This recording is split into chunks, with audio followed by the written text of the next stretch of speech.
భగవంతుడు సర్వంతర్యామి అయినా ఆ దేవాలయాలకు ఎందుకు వెళ్తాం?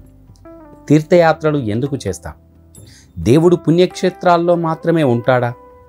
ఆలయానికి ఎందుకు వెళ్ళాలి? దైవ దర్శనం వల్ల ఫలం ఎలాంటివి?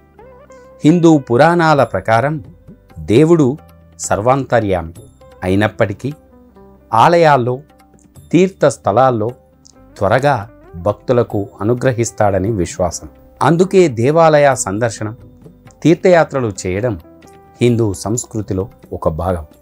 అయితే దేవాలయాలు, పుణ్యక్షేత్రాలు సందర్శించడం వెనుక శాస్త్రీయ కోణం కూడా కలిగి ఉంది. దేవాలయ నిర్మాణంలో శాస్త్రీయత, పూర్వీకులు, పీఠాధిపతులు, మఠాధిపతులు దేవాలయాలు నిర్మించేటప్పుడు ఆ స్థలానికి ఉన్న సానుకూల శక్తులను పరిశీలిస్తారు.